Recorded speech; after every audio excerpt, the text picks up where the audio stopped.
C.S. Forester alludes to the idea of there having been a switch in his novel Lord Hornblower, in which he creates an encounter between the swashbuckling British naval hero Horatio Hornblower and Marie-Therese, then the Duchesse d'Angoulême. Hornblower is charmed by the high-spirited and lovely Duchess, and adds that he finds her warmth and familiarity very un-Bourbon-like. He ponders why she is acting with a condescension a trifle excessive in a king's daughter, a future Queen of France, but decides that it must be because she is the only living child of Marie Antoinette, whose charm and vivacity and indiscretion had been proverbial. That might explain it. Rumours of a switch and suspicions as to the fate of the Dauphin even spread to the American frontier, where satirist Mark Twain alluded to the phenomenon in 4 of his most popular novels.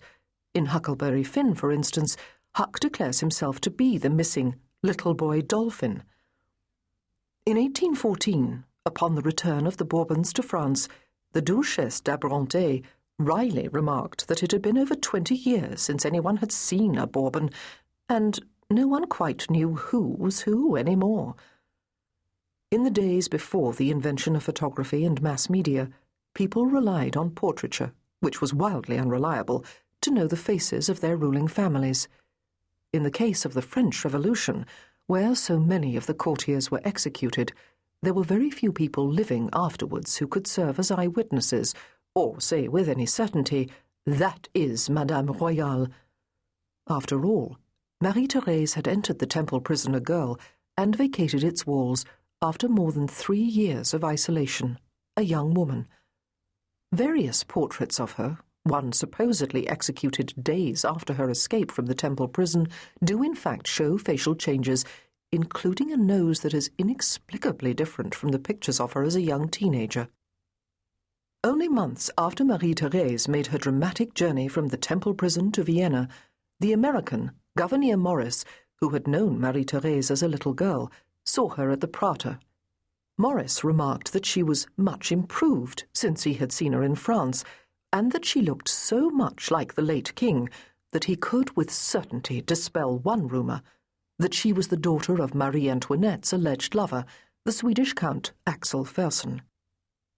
Another rumour, which also originated at the court of Louis XVI, concerned the birth of a young girl named Ernestine de Lambriquet.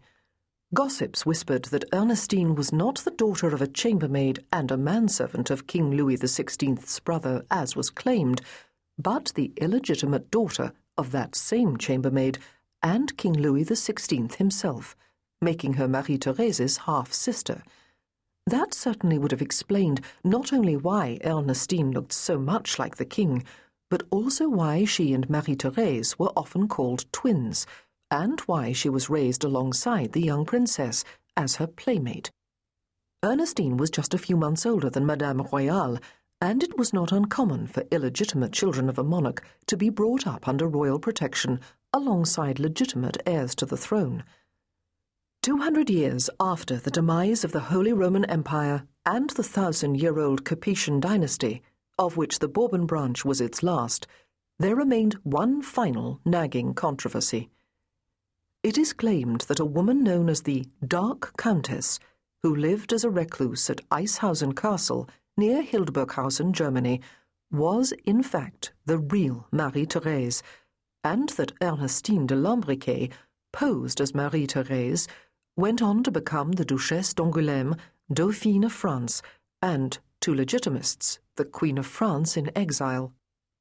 The Dark Countess was said to appear in public only infrequently, and when she did, she wore a dark veil to cover her fair hair, high colouring, and blue eyes.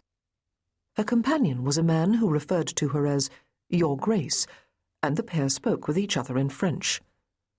Eishausen had a subterranean cave and tunnel, an escape route into a forest, and local inhabitants noted that the couple would often receive mysterious visits from courtiers and servants of Europe's royal houses. The Dark Countess died on November the 25th, 1837, and was buried before dawn. Her death did nothing to dispel the rumours, however. The public record stated that the dead woman's name was Sophie.